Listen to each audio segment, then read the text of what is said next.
In the West, you cannot even let a day pass where you're with some friends who are non-Muslim, where you're not talking about Islam in some way. You are with your friends from day to evening.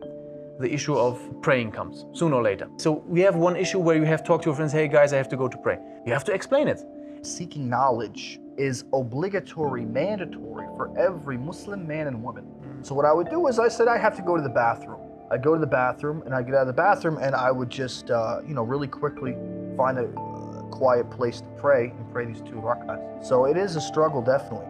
And I think people in some Muslim majority countries take what they have for granted. They haven't felt the hardships, right, that the people in the West have had to deal with. For example, when I was in school, I was the only Muslim in the whole class. This was in Germany. In Germany, yeah. And therefore, from the start, I had to explain my belief system, just first and foremost, not to look like a fool and not knowing what I'm doing. But since I was a non-Muslim and I know these people and I know what they intend, a lot of them, I don't believe that they intend to be racist or prejudiced or anything like that. But they have their way of life and they want to stay that way. And they don't like people coming trying to change it. You know, when we talk about growing up in the West as a Muslim, I can tell that it's becoming more difficult from year to year, especially with all those bad news and things in the politics happening. Right. You have to explain it more and more to the non-Muslims why you believe in your belief system, why you pray, why you're fasting, and I think it makes it more necessary for every Muslim to get to know his religion better. First and foremost, just to explain other people why they believe in it. Yeah. I think so. Yeah, I mean, that's a good point. I think the biggest issue with that is trying to explain to people that maybe you don't actually believe in some of the crazy things that are going on in the world, that you don't side with a lot of these terrorist ideas and things like that. I think that's definitely, I think that's probably the hardest part about it. I think, for example, in the West, the women, the Muslimas have the most difficult task to do, because they are a walking sign of Islam. And I hear it from other sisters that they're so oftentimes discriminated in the school, in the university, at work, on the street, for example. And it all goes back to this media since September the 11th, right, which is anti-Islam and depicting this Islam as something dangerous and bad. And so every one of us has to explain all the time that we are not one of those. We have all the time we have to disassociate ourselves, right, from those terrorist groups, you know. I mean, going back to what you said about the women, I mean, even explaining to the non-Muslims things about Islam that it's that we actually do believe in. Like, for example, women wearing hijab and wearing modest clothing and things like that. Explaining that to them is even difficult at sometimes. But I found it, the way that I explain it to them, because people always say, well, why are you so oppressive towards women? This is an oppression, for example. They have this idea. And the way that I try to get it across is I tell them, I said, not you or anybody, whether you're Muslim or non-Muslim, nobody would just leave their wallet out with all their money in it for the world to see. Or if you have some valuable merchandise in your home, gold, diamonds, silver, expensive jewelry, right? Or fancy china plates you have in your house, what you do is you keep them locked away. You keep them hidden so people don't see it, right?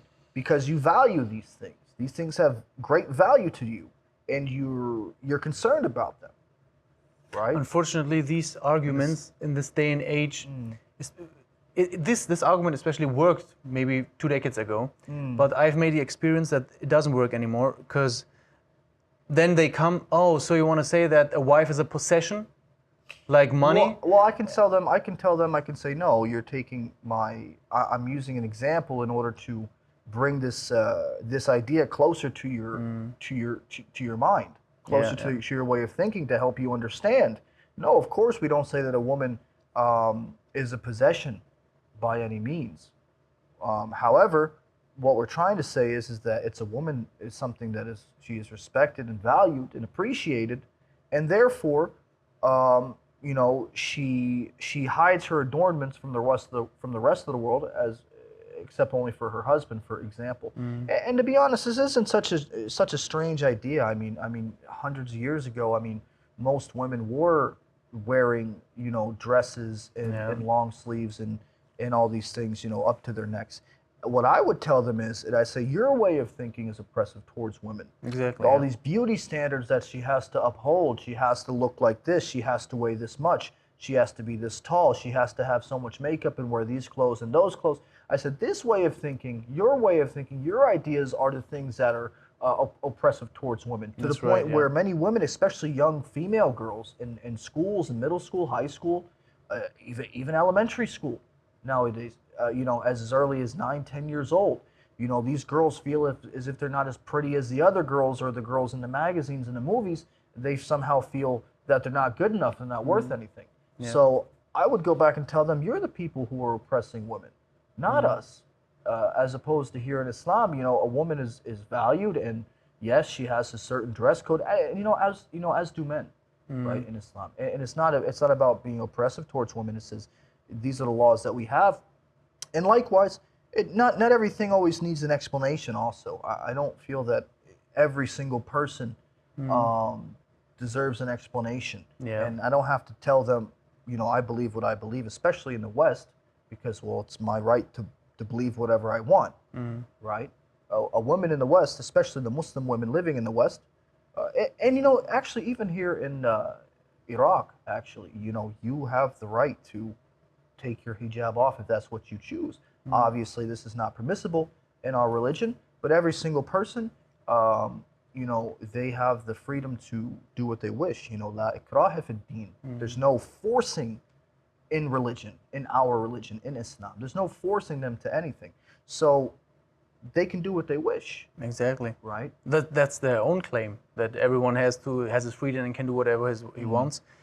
And I've recognized a very generational gap in this topic, because the older people, for example, in Europe, they are all into this media stuff. They have all this hate against Islam, etc. The young people are somehow got used to it, because there are so many young people, hijabis, young Muslims. For example, when I was in school, I was the only Muslim in the whole class, and there was another guy in the second class, but he wasn't practicing at all. This was in Germany. In Germany, yeah. And therefore, from the start, I had to explain my belief system, just first and foremost, not to look like a fool and not knowing what I'm doing. But right now, there are so many Muslims. Many Germans are complaining that there are more Muslims in the class than Germans or non-Muslims. It's the same way, I think, in a lot of European countries. Yeah.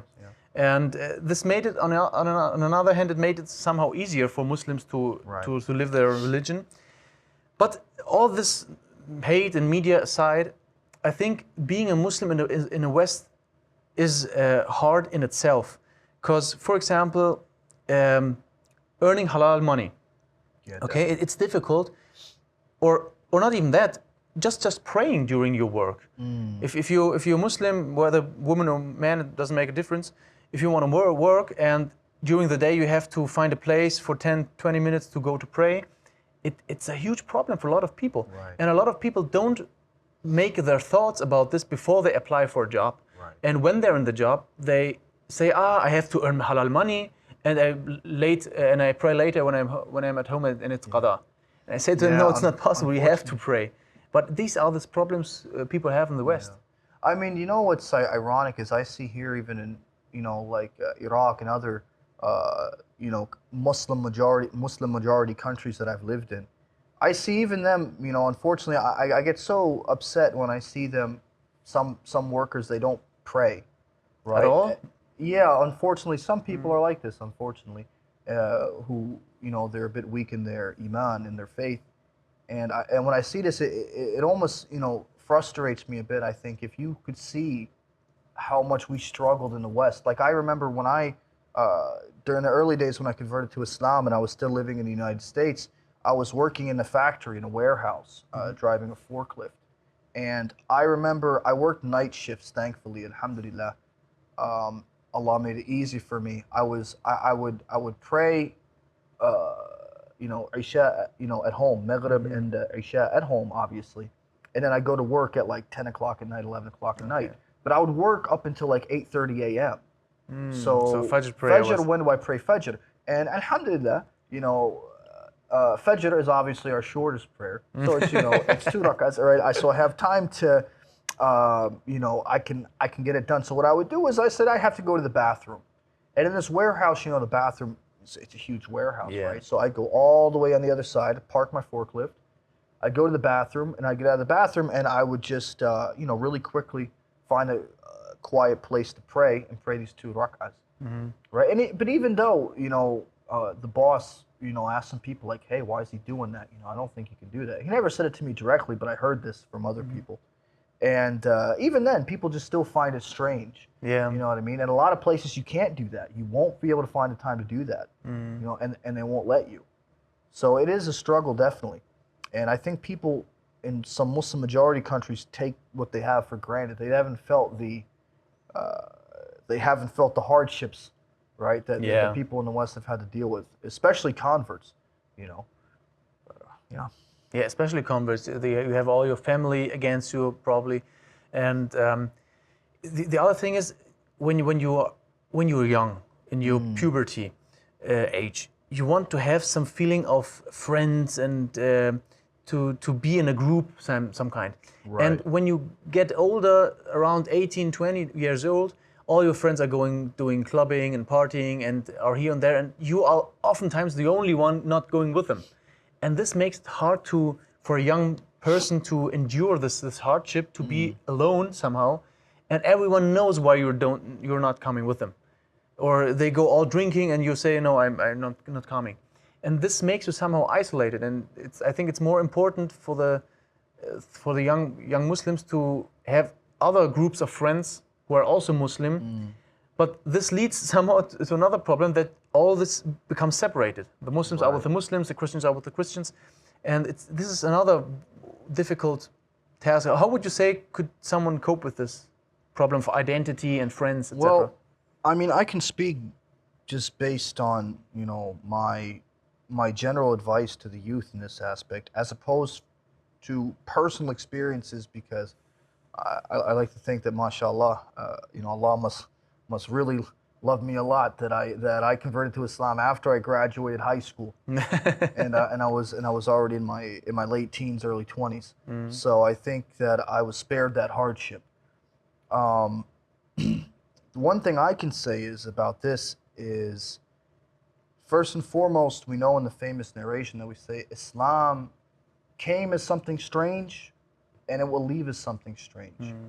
And I always tell people that don't be, ashamed about your religion. Anything that's for the sake of your religion, don't be ashamed of it.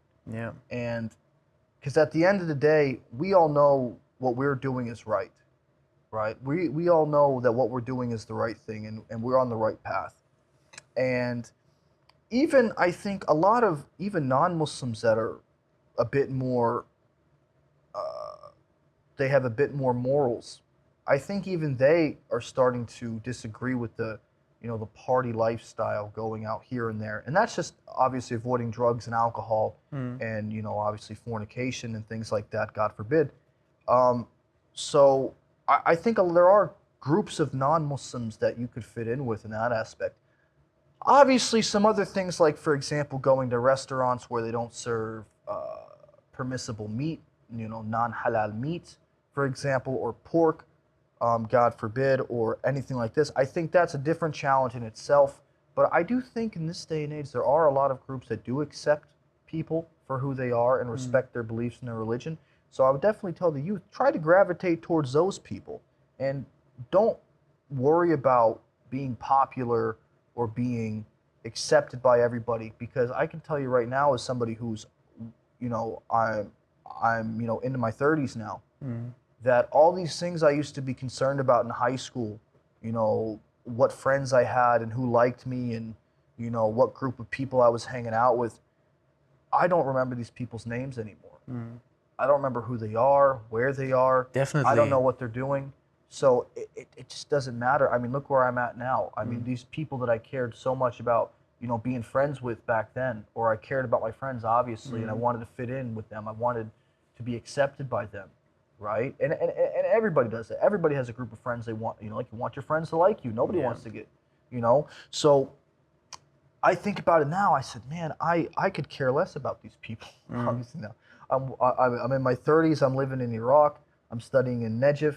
I would have never pictured this for my life. Exactly. So that's why I tell people, don't think about, I mean, that's a privilege you yeah. have to have now, this freedom in your religion, and most of the young people cannot do the same way of life you do, for example. Right. And absolutely, I'm also with the same age as you, and looking back, I see, oh my God, who are these people I was so worried about?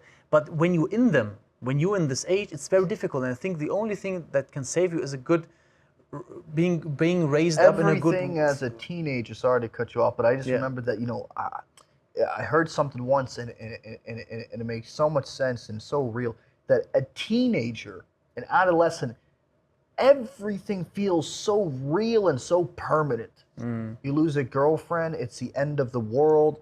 You want to end your life. You want to cry. You're never gonna find anybody else. You're never gonna get married. You just think it's the end of the world. Or you lost your best friend, doesn't like you anymore. Yeah. People made fun of you. You got embarrassed. Something happened. It's the end of your entire It's a life. very emotional time, And Everything kicks 14, harder. 15, you got another 80 years, 90 years left in your life. Now imagine you're in this emotional phase of adolescence, and you have all these hormones and sadness and all this, and on top of it, you have to defend your religion. This is hard. In the West, you cannot even let a day pass where you're with some friends who are non-Muslim, where you're not talking about Islam in some way. Because, Right. for example, you are with your friends from day to evening. The issue of praying comes sooner or later. Anything happens on the news, they're going to ask you, why is it like this? Exactly, Because you're the only but even if not, you have to pray. So we have one issue where you have to talk to your friends, hey guys, I have to go to pray. Or if you want to go to the restaurant, or if you want to go to barbecuing, it's a small detail, but it's important. When you have a barbecue grill and everyone is putting their pork and meat on it, and you have your halal meat with yourself, you cannot put it on the same barbecue because it's najis, So you have to Right. think about all these. And if you have your own barbecue or a metal plate where you put on a barbecue, you have to explain it. And you cannot let a day pass in the West with not talking about your religion. Right. And I think the more you have to have the understanding and the ability to defend your religion and talk about your religion, not look like a fool. And this only comes if the parents have made their job before. Right. A lot of the parents who are coming in the West from these countries are used that the society will teach my children. Here, for example, you don't need to teach every detail to your children because the society does. There's the haram, there's the majalis, television, everywhere you learn about the religion somehow in the school. But many who come to Europe forget this. And they don't teach their children anything. And then the children, although their parents are Hosseinis 100%, they don't know anything about the religion. And when they get to the school and the adolescence, they absolutely mess up. Yeah, obviously this is a big responsibility for the parents. It's a big responsibility. It's a big role that they play in teaching their children how to be proper Muslims. I mean, how many children do we see today, not just in the West, but even here? Parents don't teach their children how to pray, how to read the Quran. They don't teach them what is, halal and what is haram. And it's unfortunate, really. So in the West, it's a million times harder, right? So it's definitely a big responsibility. And likewise, it's also a bit of responsibility on the adolescent themselves, especially when they become a teenager and they have the ability to understand that I need to learn about my religion, right? Because that's why, in the well-known narration, they say, learning about your religion, seeking knowledge, is obligatory, mandatory for every Muslim man and woman. Man and woman. So we all have to take a bit of that responsibility as well, not just on our parents, but as us, in our youth, to start pursuing knowledge and at the very least understanding what is obligatory for me as a Muslim. Right? I'm not saying everybody has to, pack your bags and come to Najaf or Qum, for example. But what I'm saying is that everybody nowadays, you have the ability to open up your phone and you can learn, basic, rulings of a Shia Muslim, of a Shi'i Muslim. How do I pray? You can look online. When do I have to pay khums? Is this haram or halal? Definitely. You can, it's really, it's between your hands. Yeah. So we also have to take a bit of that responsibility as well as the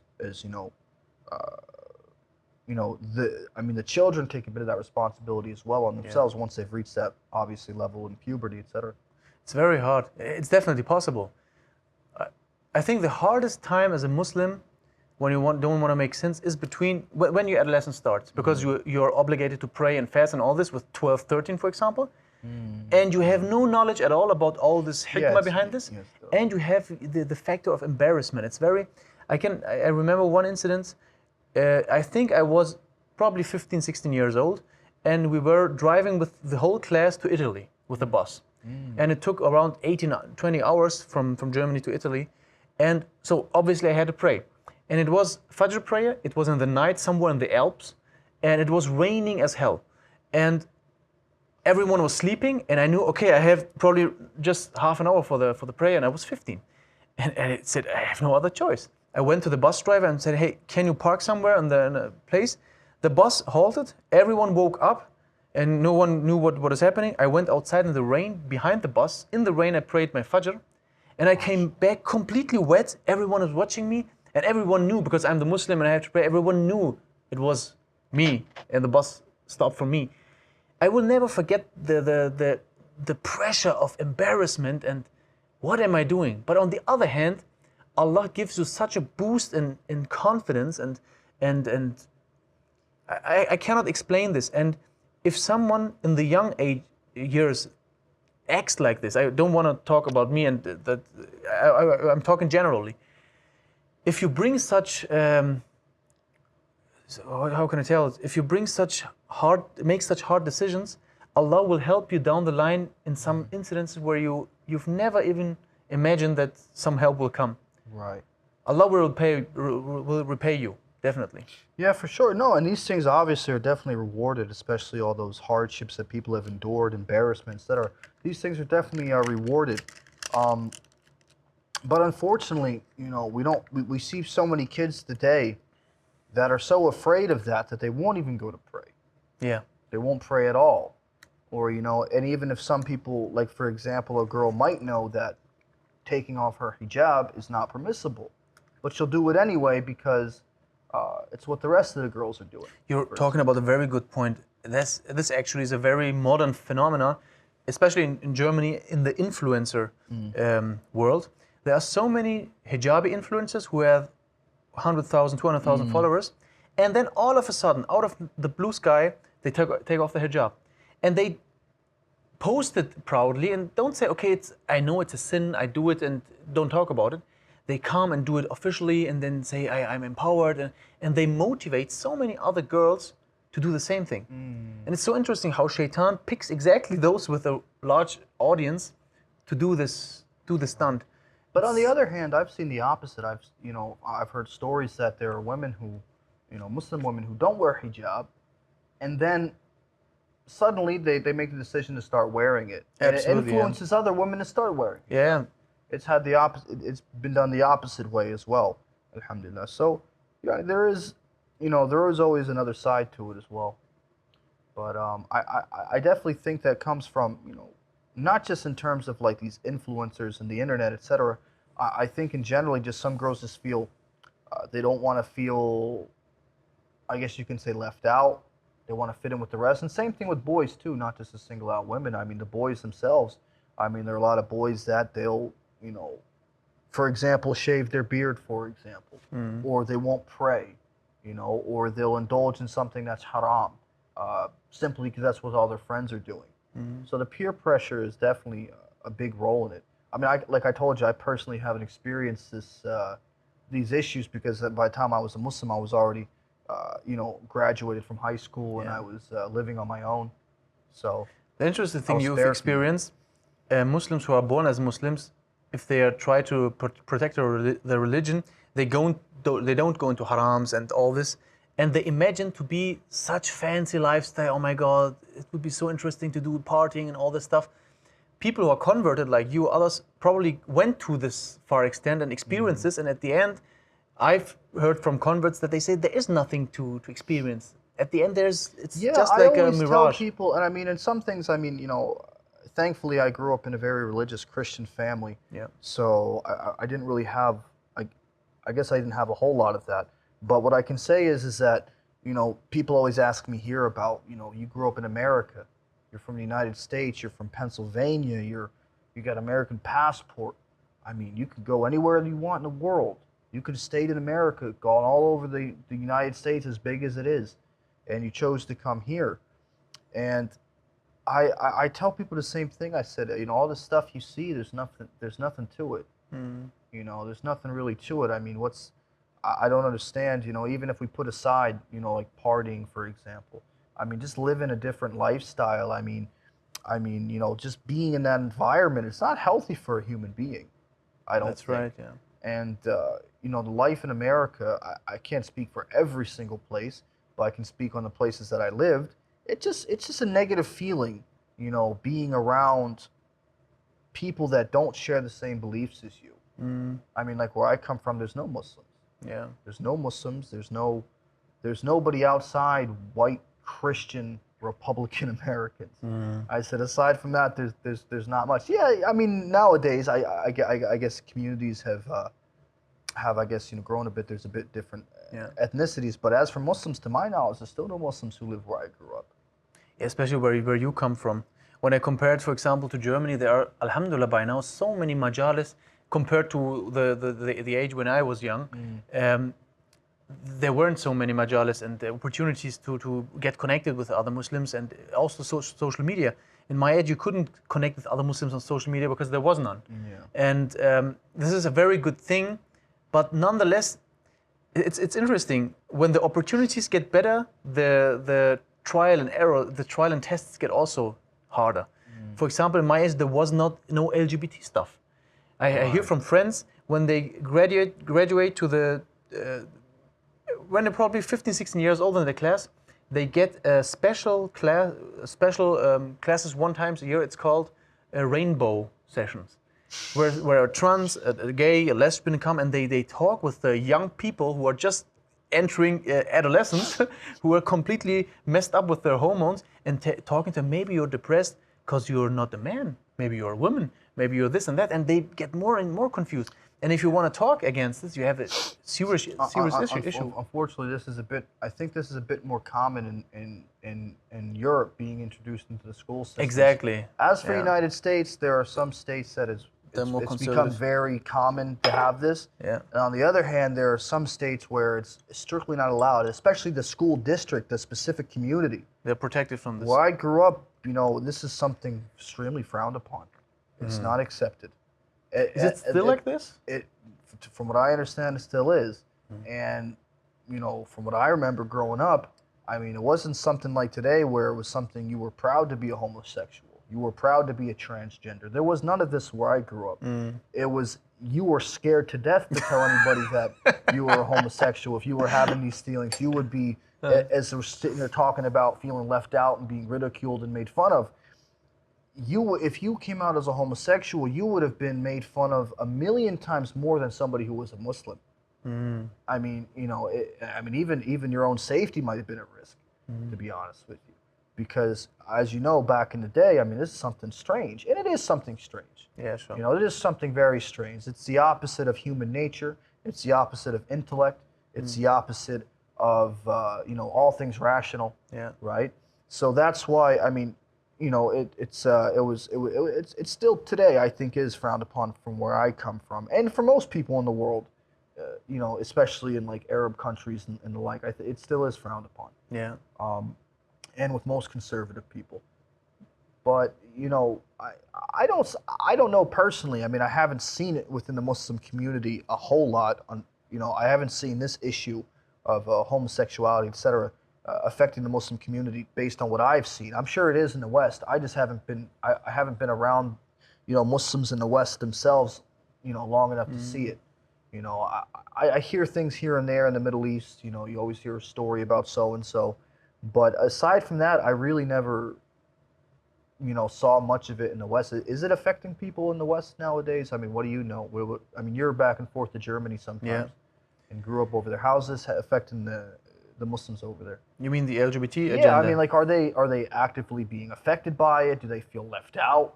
Do they lean towards this? I cannot speak for the people who are gay or transgender themselves. They oftentimes show themselves as being in an oppressed role, yeah. But I don't think so, because they have their rights since ever. We don't talk about 60 years ago, but 20 years ago they also had their rights and clubs and everything. No, I mean, like, the Muslims themselves, like, are they becoming homosexuals or influenced by this Not way really. of thinking? Not really. Yeah, because you know why? Because it's so. It's instilled in the beginning. Even somebody who doesn't pray wouldn't really agree with that either. Exactly. There's this very small group by now coming who say, I'm Muslim and I'm gay and I'm proud, and the Quran it's not talking. They try to explain it with Islam that it's halal for somehow. It's very crazy, but it's a very minority group. The thing is, most Muslims reject this idea completely, but the dangerous thing is if you want to talk openly about this stuff online or with friends or at work. For example, if you teach your children as a Muslim parent that this is not right, and your child in his being naive comes to school and talks with the People with the will teacher, consider it hate speech. they can take away your child from you. Yeah, they can say you're teaching them. You're teaching hate speech and homophobia and whatnot, and they can take away your child if you try to raise them Islamically. So you have to teach them how to make taqiyya somehow in those young ages. I mean, I tell people like this. Yeah, of course we should reject these things, and we should always teach our children to, be aware of these types of ideas and teach them why, obviously. Yeah. But at the same time, you also have to let them know, everybody has their own way of doing things. Lakum dinukum waliya din. Yeah. To you is your religion, and to me is mine. And not even though this person may not even have a religion, I mean, your way of doing things is for you, and my way of doing things is for me. It doesn't mean that you shouldn't, treat people with kindness and respect at the same time. And unfortunately, I do see some young Muslims today. Unfortunately, although I believe that their way of thinking obviously is right, like the Muslims who are against this stuff, I say their way of thinking is correct, but their way of going about it with people is probably not the best way. Yeah, you have to be diplomatic. I think at the same time, you shouldn't be the one to ridicule somebody else, because at the end of the day, this is a mental illness. These people are suffering from this. Transgender, homosexuality, etc. All of that is a mental illness. These people need help, and I don't think that being ridiculed or harassed would help this any help the issue anymore. So, yeah, it's unfortunate that we have to deal with these things in our day and age. Yeah.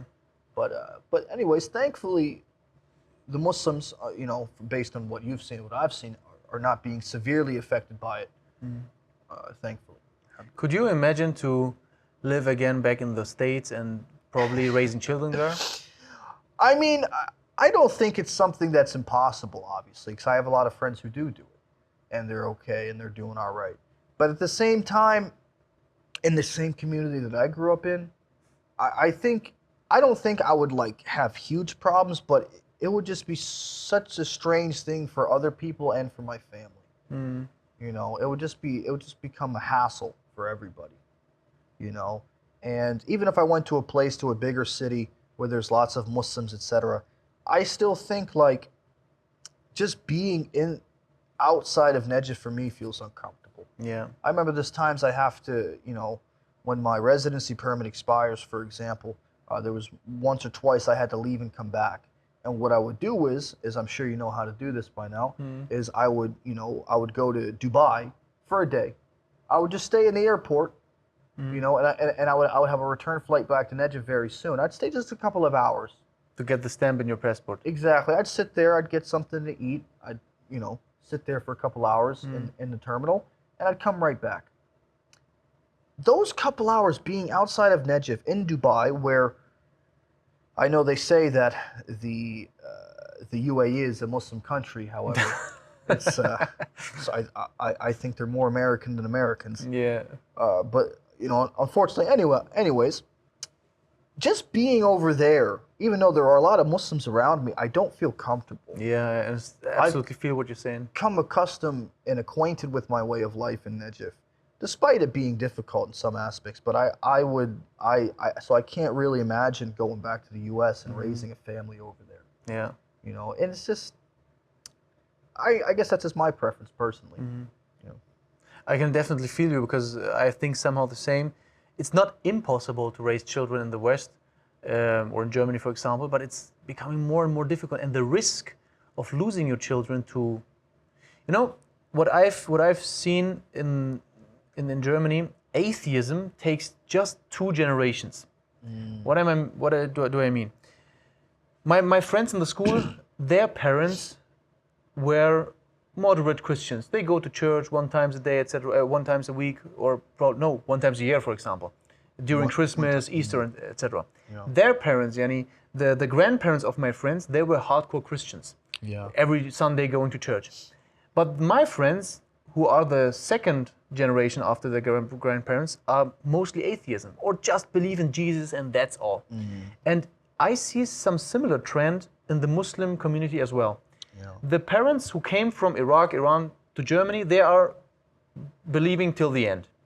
My generation of friends, they believe in Imam Hussein, they believe it, but they are somehow struggling. And they Muharram has become for the Shia over there like Christmas has become for exactly. the Christians. It's just You an just event. do it during time of the year. And the knowledge about Islam is weakening and getting weaker and weaker. And especially the marriages are absolutely messed up in some cases, interfaith marriages.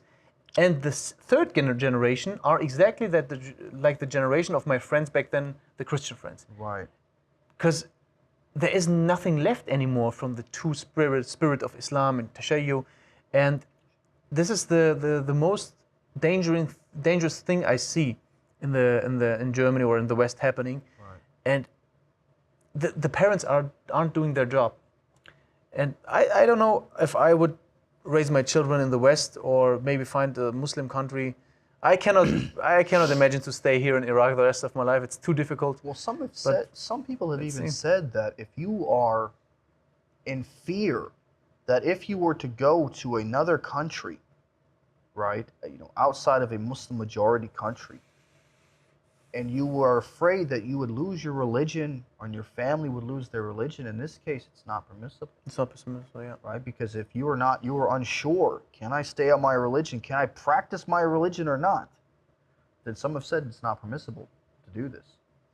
And on the other hand, it's recommended to leave a non-Muslim country, a non-Muslim majority country like America, for example, to migrate to a country where you could better practice your religion. Yeah. Right? So, in this case, it's recommended to leave your country and go to a Muslim majority country. But the opposite, like more people are doing, because obviously, if people were doing, Muslims would leave in America and come into Iraq or wherever, we'd have more, Western Muslims living in these countries, but we don't. What do we have? We have millions of Arabs and Persians and Pakistani Muslims and Indian Muslims living in the West. Yeah, that's right. And I've heard both sides of it. I've heard non-Muslims in the West, they're tired. They feel like, Muslims are unfortunately, they feel like they are forcing their beliefs on them. Like they have to change their way of living for these, for these new Muslims that are coming to the West, United States, etc. So I think it's a big, conflict going on from both sides. And I'm not saying I agree with, I guess in a way it might be maybe you can say it's a sort of racism from one side, from the non-Muslims. But since I was a non-Muslim and I know these people, I know what they intend, a lot of them, I don't believe that they intend to be racist or prejudiced or anything like that. But they have their way of life. And they want to stay that way, and they don't like people coming trying to change it. Yeah. And on the other hand, it's not right. It's not necessarily a right choice for a Muslim to leave his country to go all the way over there and have to try to change everything around him to accommodate him, and that's difficult for him as well. Yeah. as opposed if you just stayed put where you're from, you know. And how many Muslims in America just say, I wish I lived in a Muslim country Yeah. so I can be free. I mean, that's somehow a natural phenomenon. The more Muslims you have who stream to the West, the more Islamic centers you get, the more Islamic quarters you get in the city. It's normal, yeah. But a lot of right-wing politicians and political parties are feeding off of this. In Germany, in Europe, everywhere in the world, there are right-wing parties who are anti-Islam, and they're feeding their agenda, their politics, their everything from this state. That there are so many Muslims, they want to Islamicize the West, and we have to do something about it. And for example, a lot of countries, I think France, you're not allowed to wear a hijab in the school, although you are in the I age of remember taklif. seeing something that, if I remember correctly, it was women are not allowed to leave their house wearing a Niqab. niqab, Yeah, face that's- covering. Yeah. Yeah. And it's unfortunate that it's like this, but at the same time, since I come from a very far right family, I know what they intend. I don't believe all of them are racist. I believe some of them are just very concerned with preserving their way of life. And when they're so protective over preserving their way of life, they feel like Muslims are going over there to the West. And most Muslims that go to the West, I have seen become very liberal. And they side with the left-wing agenda because it helps them to try to get more, what's the word I'm looking for, to help things become easier for Muslims in the West. That's a beautiful point. I'm with them. I agree. Islam should be spread in the world, and I agree with you. But at the same time, I try to tell Muslims, don't think that every single person who is against you right now is necessarily an Islamophobe, as they call it. Because a lot of them are, I know how they think. They're just trying to protect their way of life. Yeah. And I think if these people are going to live in the same country together, I think they should just both be respectful of the other one's beliefs. Because I don't think it's going to be very, I don't think it's going to hurt the other one if there's a gathering, a majlis during the month of Muharram next to your house. I don't think it's going to make it's not I going have to to hurt you. tell you a funny story. So, Actually, we had exactly this scenario. We had a majlis, and they rented an old church for Muharram, 10 days, the Iraqis. And yeah, we had majalis there and latmiya and everything. And I've never forget, I was outside the church with some of my friends, and they all wear dishtasha and they were hijabis, etc. And then there was an old German lady coming, and she was angry and saying, "What are you doing here?" and this and that. And why are you making so much noise and drumming? She thought latmiya was some kind of drumming. And I said, yeah, we are Jews. We are some tribe of the Jews who also wear hijab. We are coming from an Arab country, and this is and suddenly she changed. Oh, I didn't know. It's interesting. It's so funny. It's not about the noise. It's not about the hijab. It's about being Muslim. Because if you say you're a Jew and wear hijab because you're some fancy stuff, right. They don't have an issue with that. It's just being Muslim. And you mentioned a very interesting point that a lot of Muslims tend, on the other hand, towards the left parties. Right. And they elect them, etc. And this is so dangerous because, yeah, probably the left wing is more pro-Islam. But they need to know that those left-wing people They are are also- using them. Yeah, they're using them firstly, and secondly, they're also pro-LGBT, They're going to tons promote other their stuff. agenda on you as well. Yeah, To the point where you have to side with them, and you yourself have to Exactly. promote haram exactly. in yeah. order to get your own agenda across. I've seen so many young people who are voting for left parties as Muslims and say, yeah, we have to do something for our religion. Okay, but are you aware that by voting for this party, you are also voting for LGBT? You are voting for all this woke stuff, which is absolutely anti-Islam. Exactly. You have to on the day of judgment, you have to answer for this. You are supporting them directly. Right. And these are the problems we have in the West, and it's a mix of political, society problems. Everything gets mixed up, and it's become very difficult to protect religion, especially this of your family. Yeah, that's a good point. I mean, I would tell people in terms of like elections, I would say just don't vote. Exactly. I'm over 30 years old, and I've never voted a day in my life. Not in any country, not this country, not in America. I've never voted a day in my life. Why? Because anything I do to vote, I always feel like whatever that person's gonna do wrong I'm gonna have some sort of part in that. And Absolutely. it's not an obligation for me to vote in the United States. I can register if I want to. Even from here, I can vote in the United States if I'd like to. Yeah. But I just choose not to. Yeah. Because if I choose one side, they're going to say, how are you a Muslim promoting somebody that, is acting like they hate Islam? If I vote for the other side, they say, well, how are you promoting homosexuality? You're a Muslim and this and that. So it's just better to stay out of it, I think. I think politics is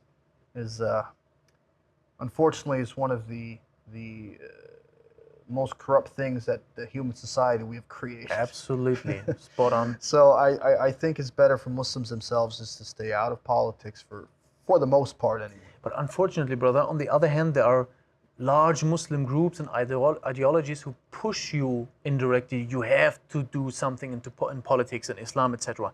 And they push you in this. And many young people think that they have to be a freedom fighter, and they don't understand that we are in the end times. In the end times, the whole world is absolutely messed up. And you have to protect you and your family and your belief and await the Imam Mahdi. And this, many people don't understand, especially likewise, there's an agenda in the West against Muslims. There's also agenda in the Muslim circles to push the Muslims into politics. But in my opinion, politics in the end times, as you've mentioned, is like a gangsters club. Every country, imagine going to a gangsters club where the mafia is, the Yakuza, the Hells Angels and all those. You cannot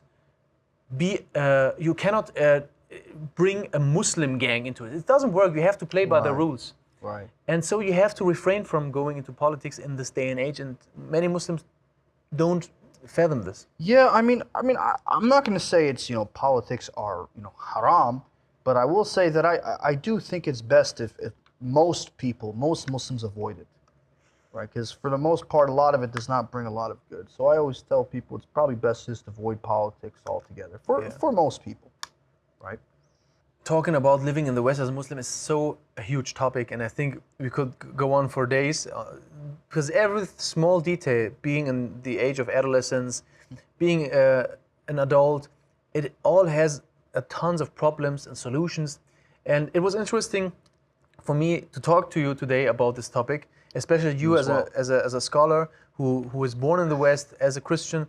It's interesting to share those memories and experiences. Yeah, it's been a pleasure to speak to you today as well, and hear about how things were for you. Thank you very much, Sheikhuna. See you next time. You as well.